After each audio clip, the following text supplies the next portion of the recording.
Assalomu alaykum obunachilarimiz. Mana bugun Bao Drabelka universal Drabelkamizni 101 kiloligini yig'ish obzorini qilib beraman. Bu komplektda mana shu holda keladi mana. Bitta korobkada o'zi, ikkinchi korobkada motori. Buni yig'ib, qanday yig'ilib, qayerga qanisi qo'yilishini, motorlar qanaqa qo'yilishligini sizga ko'rsatib beraman. Mana komplektda mana nimalar bo'ladi ochilganda. Mana shu narsalar bo'lishi shart. 4 ta sitka. Mana bu qopchada bolt gaykalar menga xotirlanadigan narsalar bo'ladi. Mana qopchasi. Hali qopchani ham ochib ko'rsatamiz hozir. Mana qopning ichida nima bor? Mana shu narsalar chiqadi. Bolt gaykalari. Tak 4 ta nimasi yuradigan balonchalari, shkif. Bu mana bu qopdagini hozir ko'rsataman nima borligini. Kitobchasi, mana bu yopiq shitok yopadigan nima donni, ligirovka qiladigan remen va motorni tagidagi podstavkasi chiqadi. Bu mana kitobi. Mana shu qopdan chiqadigan narsa. Komplekt mana shunaqa bo'ladi. Ochganda mana shu narsalar bo'lishi shart. Avvalambor mana shu 4 ta balonchasi qo'yilgandan keyin mana bu narsa mana boltga joyi bor. O'zi mana shu ahvolda mana shunaqa turishda qo'yib olinadi.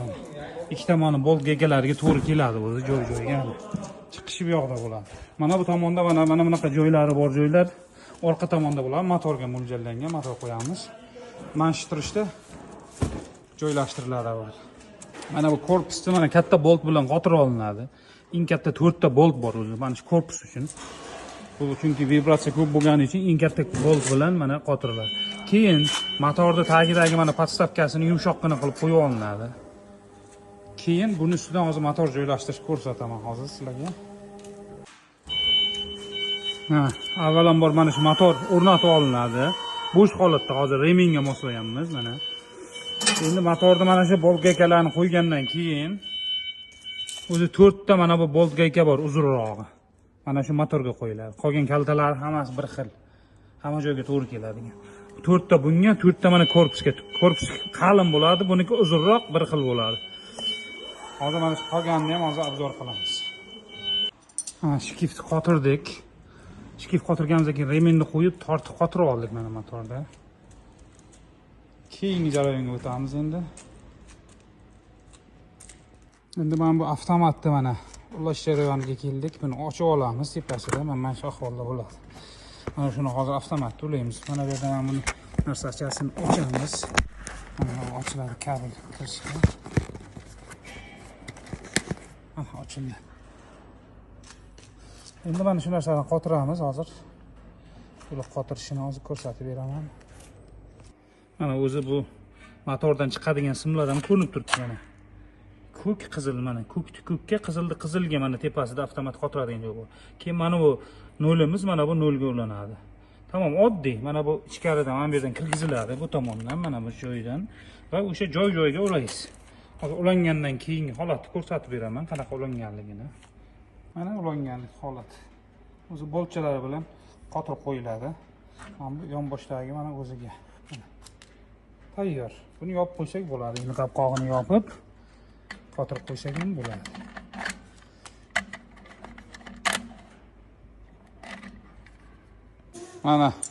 Mana bu nimalarni qo'yib oldik.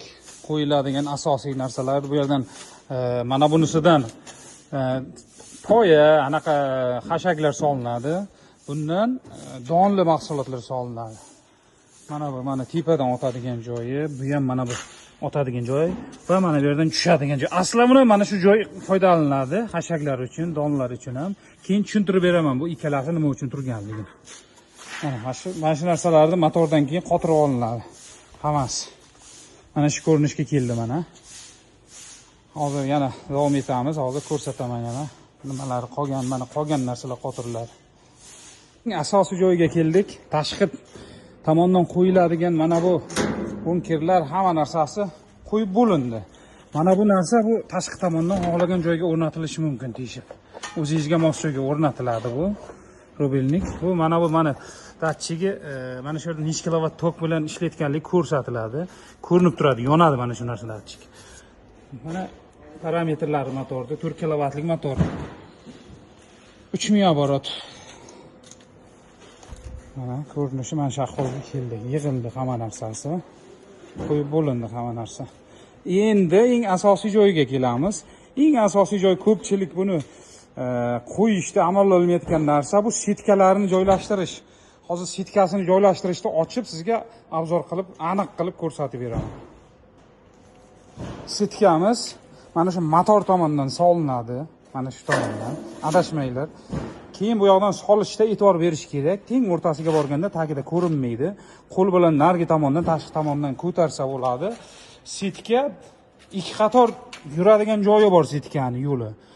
O'rtaga kelganda qo'l bilan bu tomondan mana bu tomondan qo'l bilan ko'tarish kerakdagin tepadagi qatorga mana bunga o'tkazish kerak.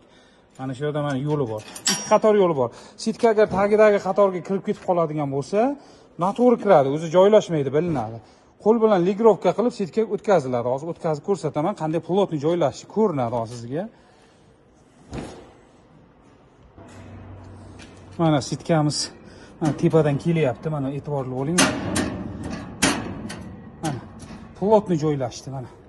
Ko'rdingizmi? Mana bu yerda zazor qolmaydi o'zi. Mana bu kelib, mana bu yerdagi temirga kirish kerak mana bu yerga mana. Mana shuni tagiga kiradi mana shu turgan joyga. Plotni joylashish kerak.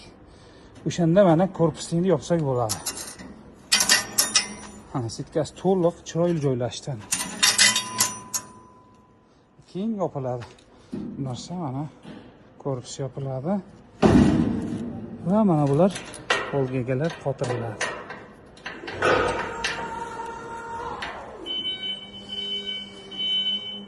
Mana abzorimiz yig'ilishi mana bu xuddi shunaqa bo'ladi. Bu narsadan don solinadi, mana bu ochib yopilib ligirovka qilinadi. Boshqa vaqt qotirib qo'yiladi mana bu narsalar. Keyin mana bu yonboshdan ishlatgan vaqtimiz bu qotirib qo'yilib, buni ligirovka qilinadi, mana bular ochiladi. Keyin mana bu tepadan chiqazish uchun mana bu ikkalasini ishlatish uchun faqat mana bu yopiq sitka qo'yiladi.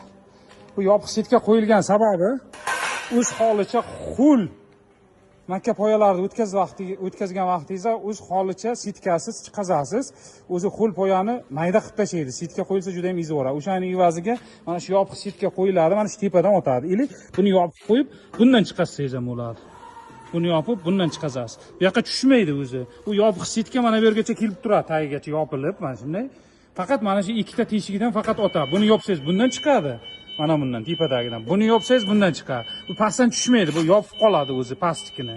Past yopib qoladi. O'sha ichida bo'ladi. Bu olib borib yig'ayotgan vaqtingiz mana bu sitkalarni qo'yishdan oldin buni olib tashladim hozir. Uni ko'rsatmadim. Sitkani olib tashlab mana bu joyda turuvdi. Keyin narigi sitka qo'yildi. Xuddi shunaqa qilib joylashtirib, mashaq qilib yig'ib olasiz yig'adiganlarga. Mana agar yana tushunarsiz joylari bo'lsa, olgan odamingizga kimdan olingan bo'lsa, o'shanga telefon qilsangiz, yana yaxshiroq yana tushuntirib beradi. Abzorimiz tugadi, xudo xolasa.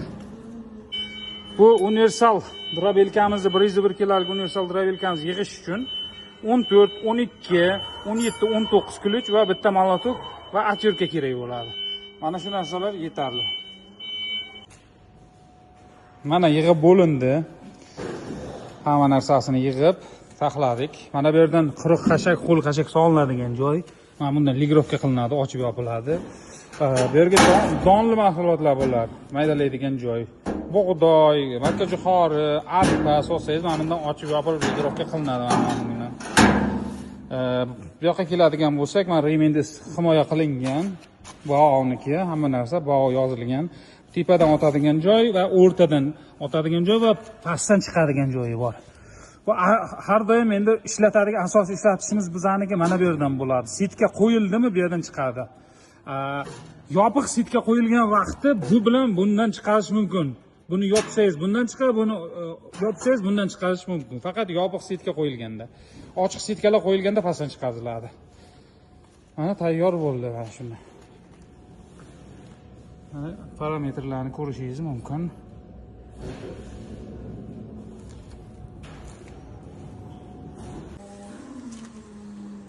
Va bizni kanalimizga like bosib, obuna bo'lib qo'yishni esdan chiqazmang. Har bir drabelkamizni yig'ilish jarayonini sizlarga ko'rsatib boraman va ishlash jarayonlarini obzor qilib beraman. Like bosib, obuna bo'lib qo'ying.